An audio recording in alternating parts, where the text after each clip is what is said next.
Hello everyone, and welcome back to our Anime Villainous How-To series. Annaville's newest expansion, Bloodbath, is nearly here, and so we're going to go over all 6 of the new villains.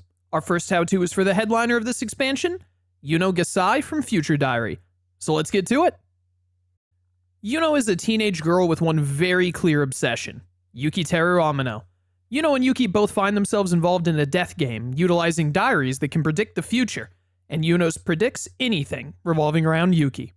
While looking to win the game against other diary holders, Yuno's true goal is to get Yuki to love her, and only her. While this can lead to Yuno assisting Yuki, it can also cause her to undermine him for her own wants. All in a bid to reach her happy end, where it's just her and Yuki together. Yuno's only want is to have Yuki for herself, so naturally, her objective revolves around him.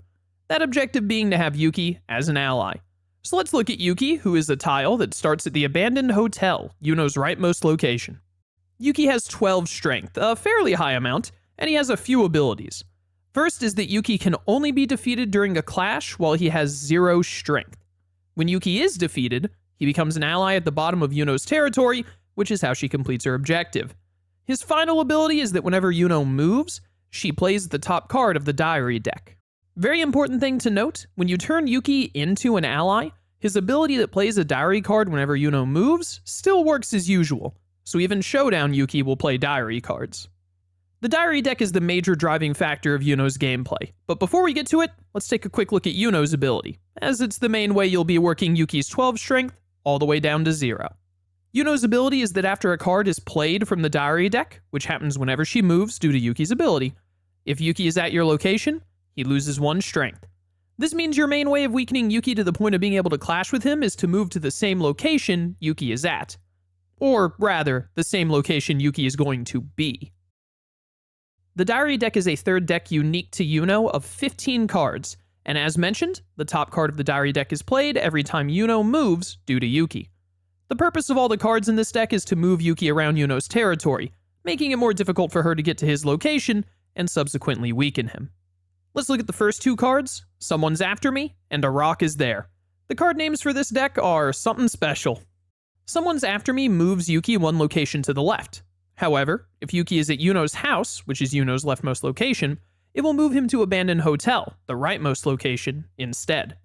I'm going to give you an example of this one, and that should help you understand the other cards similar to this one. For instance, if this is the first card played from the diary deck, then Yuki will move from the Abandoned Hotel to the school. So if Yuno is at the school then, that means her ability will cause Yuki to lose 1 strength. However, if Yuno is at any of the other 3 locations, her abilities will not trigger, even if it's the location Yuki just moved away from.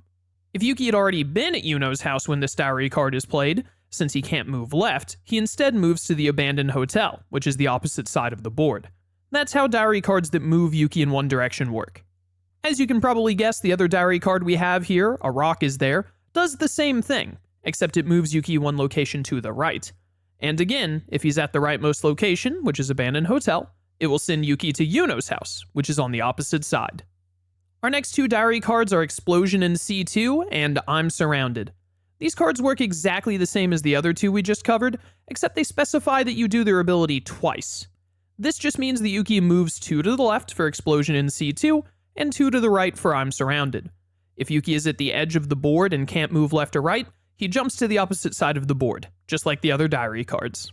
Our next 4 diary cards are all very straightforward. Each of them represents one of Yuno's 4 locations, and when played, they move Yuki to that specific location, assuming he isn't already there.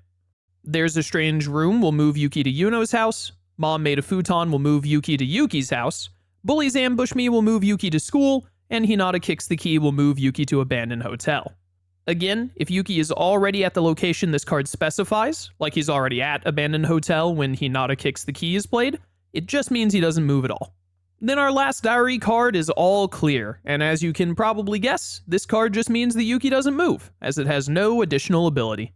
That's the entirety of the diary deck. The diary cards that move Yuki left or right have multiple copies, while all the others are unique one-offs, and together they make 15 cards. If you go through all 15 cards in a game and a 16th card needs to be played, then you just reshuffle the diary deck and all 15 of them are once again a possibility. So now let's get into Yuno's villain deck and how she's going to manage her ever-moving beloved to whittle him down until he gives in to her affections. The very first card we'll want to look at is one of Yuno's most valuable, Yukiteru Diary. When Yuno activates this item, it lets her look at the top card of the diary deck. Having foreknowledge of where Yuki will be moving next turn makes it far easier for Yuno to plan out what she's going to do, where she wants to play cards, and move to next turn. It's one of the cards you'll want in play ASAP. Yuno has a lot of other items in her arsenal too, like the 4 attachable ones we'll cover next. Yuno only has 1 strength, but despite that, her main way of dealing with heroes is clashing them. That's because these 4 items that attach to her give her more strength to use. First up we have Katana, which gives Yuno +1 strength, along with a strong ability. When Yuno would move, you can discard Katana to play the top card of the diary deck instead. This allows Yuno to stay where she is, which is perfect if she knows, or at least guesses, that Yuki is going to come to her. This is her only way to get where Yuki is going if the diary deck is going to send him to where Yuno currently is. However, giving up Katana does take away that +1 strength, so you want to be sure it's worth discarding when you do. Yuno's next weapon is Axe, which like Katana gives Yuno +1 strength. Axe's ability is that after a card is played from the diary deck, if Yuki is a hero at Yuno's location, you must discard Axe, but then Yuki loses 1 strength. This basically doubles up on Yuno's ability, so that when you end up where Yuki is, he loses 2 strength instead of 1. Also, because it specifies Yuki needing to be a hero, it means the Axe will no longer discard itself when you're in Showdown, when its ability wouldn't be of any use. Weapon number 3 is Yuno's Knife. Like the previous 2, it gives her +1 strength, and its ability is that when a hero is played or moved to your location, you may clash with that hero.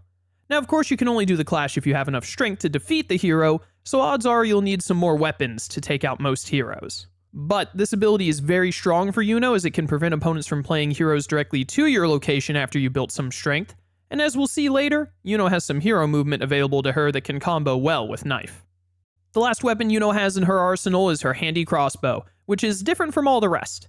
It doesn't give Yuno any strength by default, and instead it will give Yuno +1 strength for each trap that was discarded from your territory this turn. This is the only weapon Yuno has that can give her more than 1 strength, which is why the strength boost is its only ability. So to better understand how crossbow works by traps being discarded, let's talk about Yuno's traps. There are 3 traps in her deck: Gas Trap, Decoy Trap, and Blade Trap. All of these traps work the same way, which is that they trigger an ability after a diary card is played, and triggering that ability will always discard the trap. Let's look at Gas Trap first, just because it's the simplest. After a card is played from the diary deck, all heroes at the Gas Trap's location lose 1 strength. Then you discard that Gas Trap.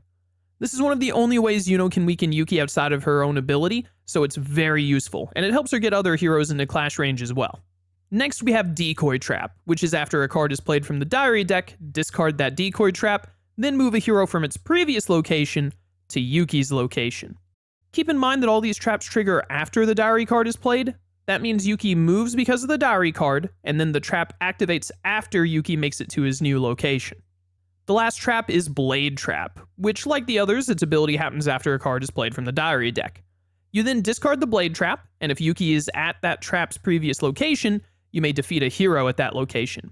If Yuki isn't at the location the Blade Trap was, you instead can clash with a hero at that location. Important to note that Blade Trap discards itself before you get to clash, which means that you'll get +1 strength from crossbow before Blade Trap lets you clash. This makes Blade Trap one of Yuno's best ways to take care of heroes, as it helps her clash them, or with well-timed diary cards, it can just get a kill regardless with Yuki there.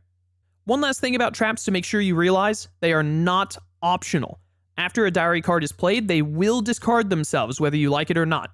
That means you need to be clever about when you use them. Throwing them out without thought usually won't end well. Yuno does have 2 last items to help with managing your traps though, which are Control Console and Parent Skulls.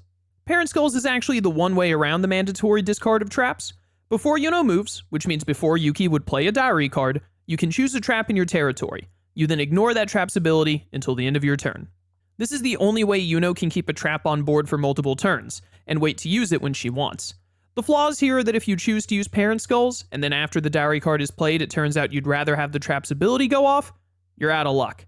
Once you select a trap with Parent Skulls, it has to remain ignored until your next turn.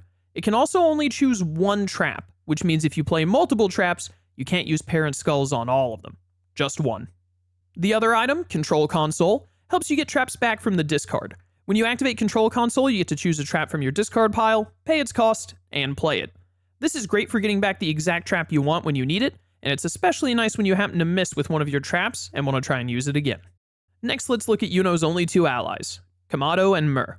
Kamado is a 3-cost ally with 4 strength, and her ability is that when you activate her, you can perform a Vanquish action. This is the only way to Vanquish in all of Yuno's deck, as she mostly clashes, so Kamado is a good way to get rid of a strong hero when you can't set up a clash quickly enough. Our other ally, Mur, is 2-cost and has a crazy 8 strength, which will make a bit more sense when you see the Fate deck. Mur is also an Activate ally, and when activated, she lets you choose a card from your deck and put it into your hand, shuffling your deck afterward. Very useful for getting specific cards like your items or Kamado quickly.